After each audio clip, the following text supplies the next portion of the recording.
அத்தியாயம் 5. Chief forensic officer Chidambaranathan கண்ணாடி கதவை திறந்து கொண்டு உள்ளே வந்தார். ஓய்வு பெறும் வயதிலும் உற்சாகமாய் இருந்தார். கையில் சில கம்ப்யூட்டர் தாள்கள். எதிரில் உட்கார்ந்திருந்த விவேக்கையும் கோகுல்நாத்தையும் ஒரு புன்னகையோடு பார்த்து கொண்டே தன்னுடைய இருக்கைக்கு சாய்ந்தார்.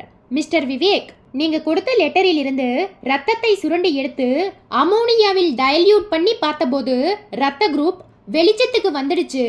என்ன குரூப்? AB negative. இது ரேர் பிளட் குரூப் இல்லையா? எஸ்.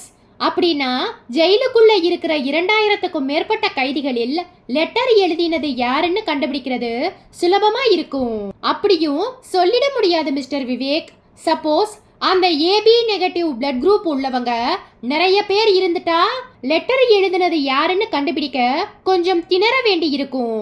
முதல்ல எத்தனை பேருக்கு அந்த ஏபி நெகட்டிவ் பிளட் குரூப் இருக்குன்னு பார்க்கணும். சிறை அதிகாரிகளுக்கு தெரியாம அதை எப்படி கண்டுபிடிக்க போறீங்க விவேக்? கைதிகளின் மெடிக்கல் ரிப்போர்ட்ஸை வாங்கி பார்த்தா யார் யாருக்கு எந்த பிளட் குரூப்னு ஈஸியா கண்டுபிடிச்சிடலாம்.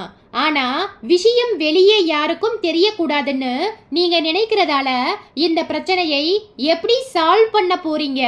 ஒரே ஒரு வழிதான் இருக்கு சார். என்ன? கைதிகளுக்கு எய்ட்ஸ் நோய் இருக்கா இல்லையான்னு கண்டுபிடிக்கிறதுக்காக ஒரு மெடிக்கல் கேம்பை ஜெயில்ல நடத்த போறோம். மொத்த கைதிகளுக்கும் பிளட் குரூப்பை டெஸ்ட் பண்ணும்போது எத்தனை பேருக்கு ஏபி நெகட்டிவ்னு தெரிஞ்சிடும். மெடிக்கல் கேம்பை என்னைக்கு ஸ்டார்ட் பண்ண போறீங்க? நாளைக்கே. திடீர்னு மெடிக்கல் கேம்பை நடத்தினா சிறை அதிகாரிகளுக்கு சந்தேகம் வராதா? டிஜிபியோட உத்தரவுங்கிற பேர்ல ஆர்டர் போனா யாருக்கும் எந்த சந்தேகமும் வராது சார். சிதம்பரநாதன் கை குலுக்கினார். Okay mister Vivek, proceed. அத்தியாயம் 6.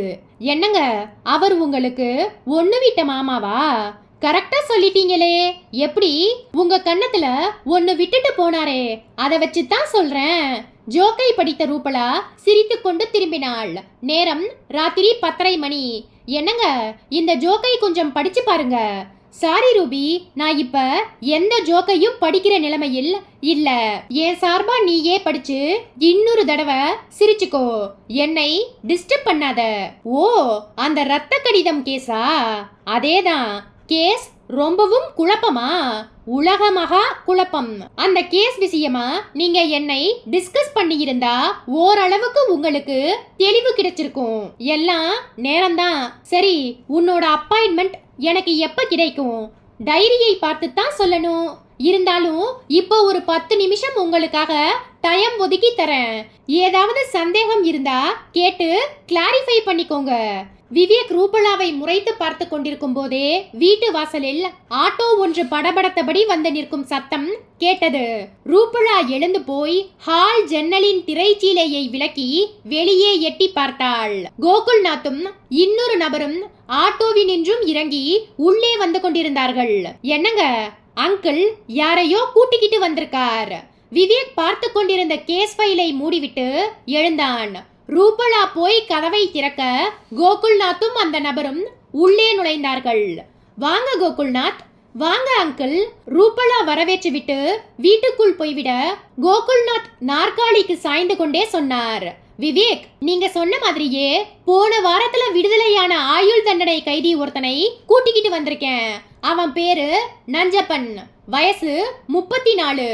20 வயசுல ஜெயிலுக்கு போனவன் போன வாரம்தான் விடுதலையாகி வெளியே வந்திருக்கான். விவேக்கின் பார்வை நஞ்சப்பன் மேல் போக அவன் கும்பிட்டான். இப்படி நாற்காலியில வந்து உட்காரு. பரவாயில்லைங்க ஐயா, நான் நிக்கிறேன். மரியாதை மனசுக்குள்ள இருந்தா போதும். உட்காரு. அவன் தயங்கிக் கொண்டே நுனி நாற்காலியில் உட்கார்ந்தான். விவேக் சில வினாடிகள் மௌனம் சாதித்த பின் நஞ்சப்பனை ஏறிட்டான். இதோ பார், நீ 14 வருஷம் ஜெயில்ல இருந்துட்டு வந்திருக்க. ஜெயில்ல என்னென்ன நிழலான விஷயங்கள் நடந்துட்டு இருக்குன்னு உனக்கு தெரியும் இல்லையா? ஐயா, அது பயப்படாத. அதையெல்லாம் சொல்றதுனால உனக்கு எந்த ஆபத்தும் வந்துடாது. ஒரு கேஸ் விஷயமா எங்களுக்கு சில விவரங்கள் வேண்டி இருக்கு. அந்த விவரங்களை உன்னால சொல்ல முடியும். கேளுங்க ஐயா, எனக்கு தெரிஞ்சதா சொல்றேன். இப்போ ஜெயில் சூப்பரண்டா இருக்கிற வால்டரும் அடிஷனல் சூப்பரண்டா இருக்கிற அர்த்தநாரியும் எப்படிப்பட்டவங்கன்னு சொல்ல முடியுமா? ரொம்ப கண்டிப்பானவங்க. கைதிங்க தப்பு பண்ணினா தனி செல்லுக்கு கொண்டு போய் பின்னி எடுத்துடுவாங்க. அவங்களுக்கு வேண்டியது ஒழுக்கம், கட்டுப்பாடு. ஜெயிலர் ஹரிகிருஷ்ணனும் சப் ஜெயிலர் சவுக்கத்தலியும் டியூட்டியில் எப்படி இருப்பாங்க? ஐயா, பணம் இருந்தா வெளியில் மட்டும் மதிப்பு இல்ல, ஜெயிலுக்குள்ளேயும் பணம் இருந்தாதான் மதிப்பு. பணக்கார கைதிகளுக்கு ஜெயிலுக்குள்ளே ராஜ உபச்சாரம் நடக்கும். காபி போசா மிசா தடா கைதிகளுக்கு வீட்டிலிருந்தே வடை பாயசத்தோடு சாப்பாடு வரும். வார்டன்களுக்கு பணத்தை கொடுத்துட்டா போதும், கேக்குற எல்லாமே கிடைக்கும். பீர், பிராந்தி, கஞ்சா, அபின், முடிஞ்சா பொண்டாட்டி கூட கிடைப்பா. பணம் இருக்கிறவங்களுக்கு ஜெயிலும் ஒண்ணுதான், வீடும் ஒண்ணுதான். இதுல ரொம்பவும் பாதிக்கப்படுறது ஏழை கைதிகள் தான். சின்ன தப்பு பண்ணினா கூட கம்பால நெக்குன்னு வயித்துல குத்துவாங்க. வழியில ஒரு நிமிஷம் உயிர் போயிட்டு வரும். சரி, ஜெயில்ல எத்தனை தாதாக்கள் இருக்காங்க? 4-5 பேர் இருப்பாங்க. அதுல மொட்டத்தல மொய்திடும், காக்கா முத்து, ரோலர் சொடல ரொம்பவும் பயங்கரமானவங்க. இவங்களுக்கு ஒருத்தரை பிடிக்கலன்னா அந்த நபர் ஜெயிலில் இருந்து உயிரோடு வெளியே வர முடியாது. இப்ப நான் கேட்க போகிற கேள்விக்கு நல்லா யோசனை பண்ணி பதில் சொல்லு. அதுக்கு முன்னாடி இந்த பத்திரிகையில் வந்திருக்கிற நியூஸை பாரு. டிடெக்டிவ் ஜேர்னலிசம் சம்பந்தப்பட்ட ஒரு வார இதழை பிரித்து அதில் பிரசுரமாகி இருந்த செய்தியை காட்டினான் விவேக். நஞ்சப்பனின் பார்வை அந்த செய்தியின் மேல் போயிற்று. சிறையில் நடக்கும் சில்மிஷங்கள். பகலில் சிறைவாசம், இரவில் பூவாசம். கைதிகளில் பலர் வாரத்துக்கு ஒரு தடவையாவது சிறை அதிகாரிகளின் ஆசீர்வாதத்தோடு இரவு நேரங்களில் வெளியே போய்விட்டு விடியற் காலைக்குள் திரும்பி விடுகிறார்கள். இது எவ்வளவு பெரிய விபரீதம் என்பதை சிறை அதிகாரிகள் உணரவில்லை. சிறை ஐஜியும் டிஜிபியும் இதில் தலையிட்டு நடவடிக்கை எடுப்பார்களா? விவேக் கேட்டான். இந்த செய்தி உண்மையா பொய்யா? நான் பார்த்தது கிடையாதுங்க ஐயா. சக கைதிங்க குளிக்கும் போது பேசிக்குவாங்க. என்ன பேசிக்குவாங்க? நேத்து ராத்திரி மொட்டை மொய்தீனும் காக்கா முத்துவும் வெளியே போயிட்டு வந்தாங்க. வேண்டாத ஒரு ஆளை தீர்த்துட்டு வந்தாங்கன்னு பேசிக்குவாங்க. அது எவ்வளவு தூரம் உண்மைன்னு எனக்கு தெரியாதுங்க ஐயா. உன்னோட பிளட் குரூப் எது? O positive. உனக்கு தெரிஞ்சு ஜெயில்ல யாருக்காவது ஏபி நெகட்டிவ் பிளட் குரூப் இருக்கா? விவேக் இந்த கேள்வியை கேட்டதும் நஞ்சப்பன் ஒரு சில வினாடிகளை யோசிக்க எடுத்துக்கொண்டு விட்டு மெல்ல தலையாட்டினான். தெரியலங்க ஐயா. சரி, நீ போலாம். இங்கே வந்ததை பத்தியோ என்கிட்ட பேசினதை பத்தியோ வெளியே யார்கிட்டையும் சொல்லக்கூடாது. நீ சொன்னதா எங்களுக்கு நியூஸ் வந்தது. மறுபடியும் நீ ஜெயிலுக்குள்ள போக வேண்டி இருக்கும். நஞ்சப்பன் வேகமாய் தலையாட்டினான். நான் உங்ககிட்ட வந்துட்டு போனதை பத்தி யார்கிட்டையும் மூச்சு காட்ட மாட்டேங்க ஐயா. கிளம்பு. கோகுல்நாத் கண்ணை காட்ட நஞ்சப்பன் வெளியேறி போனான். அவன் வெளியேறி போகும் வரை மௌனம் காத்த விவேக் பின் உதட்டை மெல்ல அசைத்தான். இப்போதைய ஜெயில் நிர்வாகம் கொஞ்சம் கரப்டட் ஆகியிருக்குன்னு நினைக்கிறேன். சிறை அதிகாரிகளில் யார் நேர்மையானவங்க, யார் கருப்பு ஆடுன்னே தெரியல. இந்த சீர்கேடுக்கு காரணம் சிறை அதிகாரிகள் கைதிகளை கைதிகளா நினைக்காம நண்பர்களா நினைச்சு பழகிறது தான். 2 பேருக்கும் மத்தியில் உள்ள இடைவெளி குறையும் போது அங்கே எல்லா அக்கிரமங்களும் எட்டி பாக்குது. கோகுல்நாத் ஆமோதிப்பாய் தலையசைத்து கொண்டிருக்கும் போதே டெலிபோன் கூப்பிட்டது. விவேக் எழுந்து போய் ரிசீவரை எடுத்தான். மறுமுனையில் டிஜிபி சகாதேவ். குரலில் பதட்டம். விவேக், இன்னும் ஒரு 10 நிமிஷத்துல உங்க வீட்டுக்கு கார்ல வரேன். நீங்க ரெடியா இருங்க. எங்க சார் போக போறோம்? வந்து சொல்றேன். நிலைமை விபரீதமா போய்கிட்டு இருக்கு. நாம நினைக்கிற மாதிரி எதுவும் நடக்காத போலிருக்கு. சகாதேவ் ரிசீவரை வைத்துவிட விவேக் முகம் பூராவும் குழப்பத்தை பூசிக்கொண்டு ரிசீவரை வைத்தான். கோகுல்நாத் கேட்டார். என்ன விவேக், டிஜிபி வந்துட்டு இருக்கார். அவர்கிட்ட ஏதோ ஒரு மோசமான செய்தி இருக்கு. இங்கே என்னை பிக்கப் பண்ணிக்க போறதா சொல்லி இருக்கார். விவேக் சொல்லிக்கொண்டே தன்னுடைய அறைக்குள் நுழைந்து பரபரவென்று வேறு உடை மாற்றிக்கொண்டு போர்டிகோ வராந்தாவுக்கு வந்து நின்றான். டிஜிபியின் வருகைக்காக நிமிஷங்களை தள்ள ஆரம்பித்தான். அத்தியாயம் 7. டிஜிபி சகாதேவ் காரை மிதமான வேகத்தில் விரட்டி கொண்டிருக்க பக்கத்தில் விவேக் சுண்டு விரல் நகத்தை கடித்தபடி உட்கார்ந்திருந்தான். காருக்குள் நிலவிய மௌனத்தை களைத்தார் சகாதேவ். விவேக், உங்களுக்கு ரத்தத்தால் கடிதம் எழுதின கைதி யாருன்னு தெரியுமா? தெரியாது. அதை கண்டுபிடிக்கத்தானே நாளைக்கு ஜெயிலுக்குள்ள இருக்கிற அத்தனை கைதிகளுக்கும் எய்ட்ஸ் பரிசோதனைங்கிற பேர்ல பிளட் குரூப்பை டெஸ்ட் பண்ண போறோம். அதுக்கு அவசியமே இல்லாம போயிடுச்சு விவேக். என்ன சார் சொல்றீங்க? அந்த கைதி யாருங்கிற விவரம் தெரிஞ்சிடுச்சு. விவேக் நிமிர்ந்தான். யாரு சார்? அவன் பேரு பூங்காவனம். சொந்த ஊரு திருப்பூருக்கு பக்கத்துல ஒரு கிராமம். சில்லறை திருட்டுகளை செய்கிற ஒரு திருடன். 6 மாச கடுங்காவல் தண்டனையை அனுபவிச்சிட்டு இருக்கான். எப்படி சார் பிளட் குரூப் டெஸ்ட் நடத்தாமலேயே அவனை ட்ரேஸ் பண்ணீங்க? தகவல் வந்தது. தகவலா? என்ன தகவல்? யார் கொடுத்தது? சென்னை சிறை ஐஜி கிட்ட இருந்து கொஞ்ச நேரத்துக்கு முன்னாடி தான் தகவல் வந்தது. பூங்காவனம் என்கிற ஒரு கைதி திடீர்னு ஜெயிலுக்குள்ள மயக்கம் போட்டு விழுந்துட்டதாகவும் சிறை டாக்டர் உடனே வந்து பார்த்து பூங்காவனத்துக்கு கார்டியாக் அரெஸ்ட்னு சொல்லி ஹாஸ்பிட்டலைஸ் பண்ண சொன்னதாகவும் தகவல். உடனே எனக்கு சந்தேகம் வந்து சிறை டாக்டரை கான்டாக்ட் பண்ணி பூங்காவனத்தோட பிளட் குரூப் என்னன்னு கேட்டேன். அதுக்கு அவர் ஏபி நெகட்டிவ்னு சொன்னார். விவேக் நிமிர்ந்து உட்கார்ந்தான். பூங்காவனம் இப்ப எங்க சார்? ஜிஹெச்சில் ஐசி யூனிட்டில். சார், எனக்கு ரத்த கடிதம் எழுதினது இந்த பூங்காவனம் தான்னு எப்படி சொல்ல முடியும்? ஜெயில்ல வேற எந்த கைதிக்காவது ஏபி நெகட்டிவ் பிளட் குரூப் ரத்தம் இருக்காதா என்ன? இல்லையே விவேக். அதையும் நான் சிறை டாக்டர் கிட்ட என்கொயரி பண்ணிட்டேன். ஏபி நெகட்டிவ் ரத்த குரூப் உள்ள ஒரே நபர் ஜெயில்ல பூங்காவனம் மட்டும்தான். சகாதேவ் சொல்லிக் கொண்டிருக்கும் போதே ஜிஹெச்சின் பிரதான வாயிலுக்குள் கார் நுழைந்து ஐசி யூனிட் இருந்த திசையை நோக்கி போயிற்று. விவேக் கலவர குரலில் கேட்டான். சார், பூங்காவனம் உண்மையிலேயே ஹார்ட் பேஷண்டா? தெரியல சார். நாம நாளைக்கு ஜெயில்ல பிளட் குரூப் டெஸ்ட் நடத்த போறது எதிரிகளுக்கு எப்படியோ போய் சேர்ந்திருக்கு. அதான் பூங்காவனத்துக்கு இந்த நிலைமை. காரில் நின்றும் இறங்கி இருவரும் வராந்தாவில் வேக நடை போட்டார்கள். சோ எதிரிகள் நம்ம நடவடிக்கைகளை அதி உன்னிப்பா பார்த்துட்டு இருக்காங்க. மேபி நாமும் காய்களை கவனமா நகர்த்த வேண்டிய கட்டாயம் வந்து விட்டது விவேக். டெல்லியில் இருந்து உங்களுக்கு ஏதாவது தகவல் வந்ததா சார்? இன்னும் வரல. நீங்க சொன்ன யோசனையை உள்துறை அமைச்சகம் பரிசீலனை பண்ணிக்கிட்டு இருக்காங்க. அந்த இரவு நேரத்தில் ஐசி யூனிட் நிசப்தமாய் வந்தது. யூனிட்டுக்கு வெளியே ரைஃபிலோடு காவலுக்கு இருந்த சென்ட்ரி போலீஸ்கார் ஒரே சமயத்தில் டிஜிபியையும் விவேக்கையும் பார்த்த பதற்றத்தில் சுளீர் என்ற அட்டென்ஷனுக்கு வந்து ஒரு சல்யூட்டை போட்டார். சகாதேவ் கேட்டார். கைதி பூங்காவனத்துக்கு இப்ப கண்டிஷன் எப்படி இருக்கு? எனக்கு தெரியாது சார். உள்ள யார் இருக்காங்க? ஜெயில் சூப்பரண்ட் அப்புறம் டாக்டர் இருவரும் உள்ளே போனார்கள். ஐசி யூனிட்டின் இதமான ஏசியில் நாசிக்கு பிடிக்காத ஒரு மருந்து வாசனை உறைந்து போய் இருந்தது.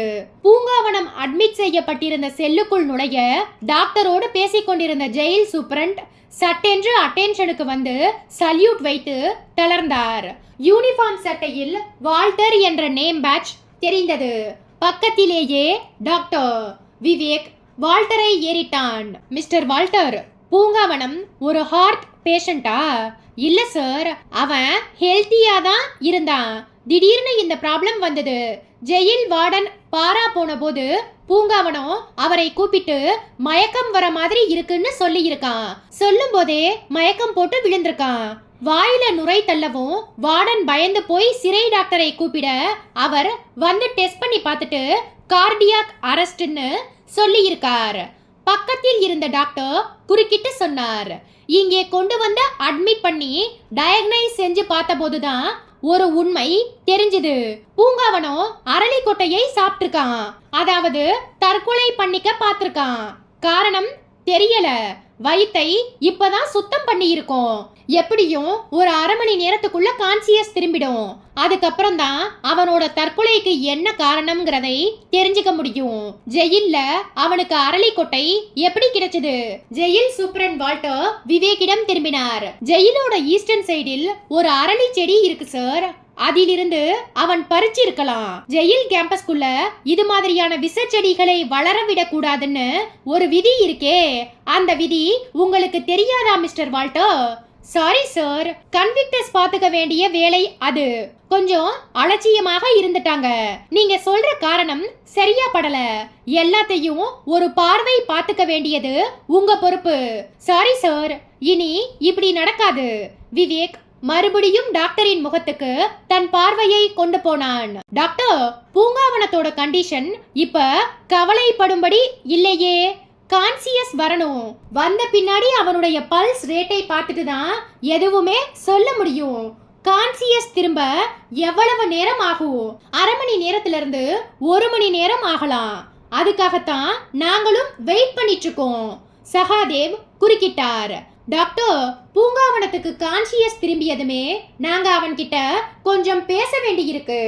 இது கொஞ்சம் ஹைலி கான்ஃபிடென்ஷியல். இட்ஸ் ஓகே, நீங்க இங்கேயே வெயிட் பண்ணலாம். டாக்டர் சுவரோரமாய் போடப்பட்டிருந்த 2 நாற்காலிகளை காட்ட விவேக்கும் டிஜிபியும் போய் உட்கார்ந்து காத்திருக்க ஆரம்பித்தார்கள். அத்தியாயம் 8. நள்ளிரவு 12 மணிக்கு மேல்தான் பூங்காவனத்துக்கு கான்சியஸ் திரும்பியது. முனகலோடு கண் திறந்தவனின் முகத்துக்கு நேராய் குனிந்தான் விவேக். தலையில் மெல்ல கை வைத்தான். பயப்படாத, இங்க என்னையும் டிஜிபியையும் தவிர வேற யாரும் கிடையாது. டாக்டர், ஜெயில் சூப்பரண்ட் எல்லாரையும் வெளியே அனுப்பிட்டோம். பூங்காவனத்தின் பார்வை அறை முழுவதும் சுழன்றுவிட்டு மீண்டும் விவேக்கின் முகத்திலேயே வந்து அமர்ந்தது. சார், எனக்கு தெரியும், ரத்தத்துல ஒரு அவசர லெட்டர் எழுதினது நீதானே? ஆமா சார், உங்க கைக்கு அந்த லெட்டர் கிடைச்சிருக்காதுன்னே நினைச்சிட்டு இருந்தேன் சார். சரி, இப்போ எதுக்காக இந்த தற்கொலை முயற்சி? உங்களை பார்த்து விபரம் சொல்லத்தான் சார். ஜெயிலில் இருந்து வெளியே வரத்துக்கு எனக்கு வேற வழி தெரியல சார். காய்ச்சல், வயிற்று வலின்னு சொன்னா ஜெயிலிலேயே மருந்து கொடுத்துடுவாங்க. உயிருக்கு ஆபத்துன்னு தெரிஞ்சாதான் ஆஸ்பத்திரிக்கு கொண்டு வந்து அட்மிட் பண்ணுவாங்க. அதான் அரளிக்கொட்டையை சாப்பிட்டேன். இது முட்டாள்தனம். ஒருவேளை உயிர் போயிருந்தா அரளிக்கொட்டையை எந்த அளவுக்கு சாப்பிட்டா உயிர் போகாதுன்னு எனக்கு தெரியும் சார். சரி, விஷயத்தை சொல்லு. டெல்லி பாலிகஞ்ச் ஜெயில்ல வர 17ஆம் தேதி என்ன விபரீதம்? அது என்ன ஆபத்து, என்ன விபரீதம்னு எனக்கு தெரியாது சார். 4-5 நாளைக்கு முன்னாடி நான் டாய்லெட்ல உட்கார்ந்துட்டு இருக்கும்போது வெளியே 2 பேர் பேசிக்கிற சத்தம் கேட்டது. ஒரு குரல் யாரும் இங்கே இருக்கிற மாதிரி தெரியல. செல்லை எடுத்து பேசிடுறான்னு சொல்லுச்சு. நான் தகர கதவு சந்து வழியா அது யாருன்னு பார்க்க முயற்சி பண்ணினேன். முடியல. ஆனா குரல் மட்டும் கேட்டது. செல்போன்ல என்ன பேசினான்? பூங்காவனம் களைப்புடன் விட்டு விட்டு சொல்ல ஆரம்பித்தான். இங்க எல்லாம் சரியானபடி போயிட்டு இருக்கு. பணத்தை கொடுத்துட்டா எல்லா வேலையும் டான்னு நடக்கும். வெளியே இருந்து காரியங்களை பண்றதை காட்டிலும் ஜெயில்ல இருந்துகிட்டு பண்றது பாதுகாப்பா இருக்கு. வர 17ஆம் தேதி டெல்லி பாலிகஞ்ச் ஜெயிலில் ரத்த களரியை உண்டாக்க எல்லா ஏற்பாடுகளும் நடந்துட்டு இருக்கு. நம்ம இலக்கை குறி வச்சு போற பாதை முதல்ல முள் பாதையா இருந்தது. இப்போ பூ பாதையா மாறிடுச்சு. இனி இந்தியாவை ஆள்கிறவர்களும் சரி, இந்த இந்தியாவில் வாழ்கிறவர்களும் சரி, நிம்மதியாய் இருக்க முடியாது. விவேக், டிஜிபி 2 பேர்களின் முகங்களும் இரும்பை உருக்கி வார்த்த மாதிரியாய் இறுகி போயிருக்க பூங்காவனம் தொடர்ந்தான். இந்த ரீதியில் அவன் பேசிட்டு இருந்ததை கேட்டதும் அப்படியே நான் உறைஞ்சு போயிட்டேன் சார். டிஜிபி படபடத்தார். கொஞ்சம் முயற்சி பண்ணி அவங்க 2 பேரும் யாருன்னு பார்த்திருக்கலாமே. சார், நான் டாய்லெட் கதவை கொஞ்சமா திறக்க முயற்சி பண்ணி அந்த சத்தம் காதுல விழுந்துட்டா அதுக்கப்புறம் அந்த இடத்தை விட்டு நான் உயிரோடு வெளியே போக முடியுமா?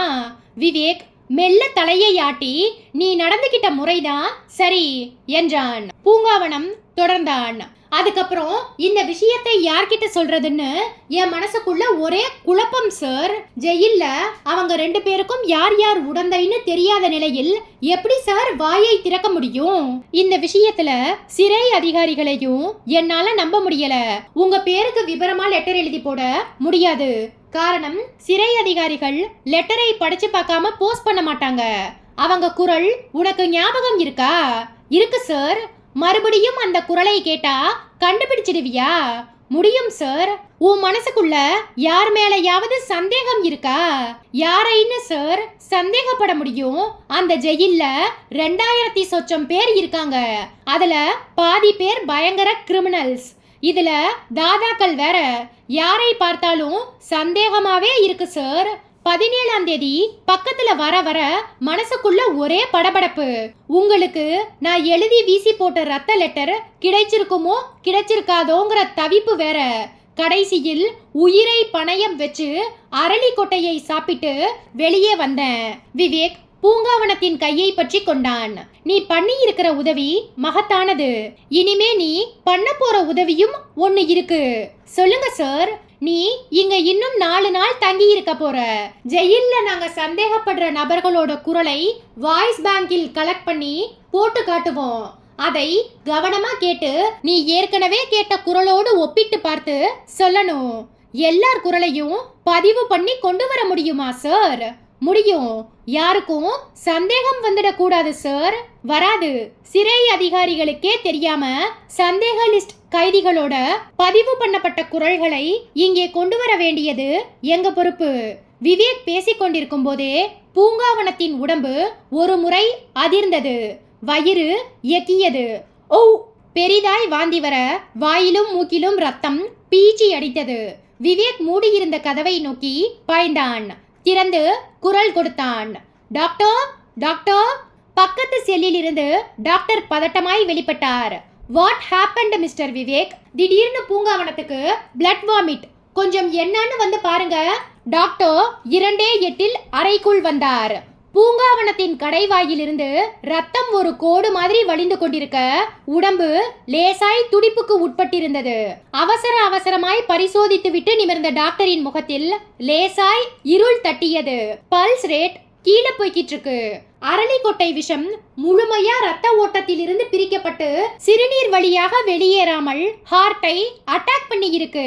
Massive attack. Doctor, try to save him. Sorry mister Vivek. எமோஷனலா ஏதோ பேசிக்கிட்டு இருக்கும் போதே பாய்சன் காரணமா கார்டியாக் அரெஸ்ட் ஏற்பட்டிருக்கு. இது 80% attack, known as clinical death. இன்னும் 2 நிமிஷத்துல உயிர் போயிடும். டாக்டர் சொல்லிவிட்டு கண்ணாடியை கலற்றி கோட் பாக்கெட்டில் போட்டுக்கொண்டு தள்ளி நின்று கொள்ள விவேக் இடிந்து போய் பூங்காவனத்தை பார்த்தான். கடைவாயில் இப்போது இரத்த கோடு அடர்த்தியாய் தெரிய உடம்பின் துடிப்பு மெதுவாய் அடங்கி திறந்திருந்த கண்களின் வழியாக உயிர் மெல்ல மெல்ல பிரிந்து கொண்டிருந்தது. அத்தியாயம் 9. உயர் போலீஸ் அதிகாரிகளின் அந்த நள்ளிரவு கூட்டத்தில் சிறை ஐஜி கோபமாய் பொரிந்து கொண்டிருந்தார். SAF போலீஸ் படையையும் தமிழ்நாடு சிறப்பு போலீஸ் படையையும் ஜெயிலுக்குள்ள விட்டு கலக்கினா எத்தனை கருப்பு ஆடுகள் உள்ளே இருக்குங்கிறதை கண்டுபிடிச்சு வெளியே கொண்டாந்துடலாம். விவேக் அவரை கையமர்த்தினான். சாரி சார், இது அதிரடி நடவடிக்கைக்கான நேரம் கிடையாது. ஆட்கள் யார் என்று தெரியாத நிலையில் சிறைக்குள் அதிரடி போலீசாரை அனுப்புவது கண்ணை கட்டிக்கொண்டு கம்பை சுற்றுவதற்கு சமம். இதனால் எந்தவிதமான பிரயோஜனமும் ஏற்பட போவதில்லை. நாம் செய்கிற ஆர்ப்பாட்டத்தால் எதிரிகள் பதுங்கிக் கொள்ளும் வாய்ப்புதான் அதிகம். போலீஸ் கமிஷனர் குறுக்கிட்டார். சரி, இப்போது நாம் என்ன செய்யலாம் சொல்லுங்கள். டெல்லி பாலிகன் ஜெயிலில் வருகிற 17ஆம் தேதி என்ன விபரீதம் நடக்கப் போகிறது என்பது நமக்கு தெரியாது. அந்த விபரீதத்தை உண்டாக்க போகிற நபர்கள் யார் அதுவும் நமக்கு தெரியாது. பாலிகஞ்ச் ஜெயிலை பார்வையிட வெளிநாட்டை சேர்ந்த மனித உரிமை கமிஷன் உறுப்பினர்களும் அன்றைய தினம் ரக்ஷபந்தன் என்பதால் கைதிகளுக்கு ராக்கி கயிறு கட்ட ஒரு மகளிர் அமைப்பை சேர்ந்த பெண்களும் வரப்போகிறார்கள். இந்த இரு குழுக்களுமே ஜெயிலில் மொத்தம் 3 மணி நேரம் இருக்க போகிறார்கள். மனித உரிமை கமிஷனை சேர்ந்த உறுப்பினர்கள் மொத்த கைதிகளையும் திடலில் உட்கார வைத்து அவர்களிடம் குறைகளை கேட்க போகிறார்கள். கைதி பூங்காவனம் சொல்லியபடி ஒரு ஆபத்தோ விபரீதமோ ஏற்படுவதாக இருந்தால் இந்த தருணத்தில் தான் ஏற்பட வேண்டும். சிறை ஐஜி கேட்டார். அது எது மாதிரியான ஆபத்தாக இருக்கும் என்று நினைக்கிறீர்கள் மிஸ்டர் விவேக்? தெரியவில்லை. ஜெயிலில் செல்போனில் பேசியவர்கள் இரத்த களரி ஏற்படும் என்று சொல்லியிருக்கிறார்கள். அந்த இரத்த களரியை எதிர்கொள்ளாமல் தவிர்த்து விடுவது புத்திசாலித்தனம் இல்லையா? இரத்த களரி ஏற்பட்டு விடாமல் எதிரிகளை பிடிப்பது அதைவிட புத்திசாலித்தனம் இல்லையா? என்ன செய்ய போகிறீர்கள் விவேக்? முதலில் நான் டெல்லி போக வேண்டும். பாலிகஞ்ச் சிறைச்சாலையில் தற்போது இருக்கும் பயங்கரவாத கைதிகள் யார் யார் என்பதை தெரிந்து கொள்ள வேண்டும். அதேபோல் மனித உரிமை கமிஷன் குழுவில் வரப்போகும் நபர்கள் யார், அவர்களுடைய பின்னணி என்ன என்பதையும் தெரிந்து கொள்ள வேண்டும். மூன்றாவதாக கைதிகளுக்கு ராக்கி கயிறு கட்ட வரும் மகளிர் அமைப்பை சேர்ந்தவர்களையும் கண்காணிக்க வேண்டும். கைதி பூங்காவனம் உயிரோடு இருந்திருந்தால் இந்த பிரச்சனை தீருவதில் இவ்வளவு சிக்கல் இருந்திருக்காது. நீங்கள் எப்போது டெல்லி போக போகிறீர்கள் விவேக்? நாளைக்கு காலையில் முதல் ஃப்ளைட். நான் டெல்லி போவது உயர்மட்ட போலீஸ் அதிகாரிகளுக்கு மட்டும்தான் தெரியும். வேறு யாருக்கும் எந்த சந்தேகமும் வந்துவிடக் கூடாது என்பதற்காக என் மனைவி ரூபலாவையும் அழைத்து கொண்டு போகிறேன். ஒரு திருமண நிகழ்ச்சியில் கலந்து கொள்ள போவதாக டிபார்ட்மெண்ட்டுக்கு கடிதம் கொடுத்துள்ளேன். இன்ஸ்பெக்டர் கோகுல்நாத் எனக்கு உதவியாக இருக்கும் பொருட்டு இன்று மாலையே டெல்லி புறப்பட்டு போய்விட்டார். டிஜிபி சகாதேவ் விவேக்கின் கைகளை பற்றி குலுக்கிவிட்டு சொன்னார், விவேக், உங்களால இதுவரைக்கும் எவ்வளவோ வழக்குகள் திறமையாக புலனாய்வு செய்யப்பட்டு குற்றவாளிகள் பிடிபட்டுள்ளனர். இப்போது உங்களை எதிர்நோக்கியுள்ள இந்த சிக்கலான பிரச்சனையில் எந்த வகையான ஆபத்து, எந்த வகையான விபரீதம் காத்து கொண்டிருக்கிறது என்பது யாருக்கும் தெரியாது. உங்களை டெல்லிக்கு சற்று பயத்தோடு அனுப்பி வைக்கிறோம். எங்கள் பயம் மகிழ்ச்சியாக மாறும் வகையில் நீங்கள் வெற்றியோடு திரும்ப வேண்டும். விவேக்கின் கை எல்லா உயர்மட்ட போலீஸ் அதிகாரிகளாலும் இறுக்கமாய் பிடிபட்டு குலுக்கப்பட்டது.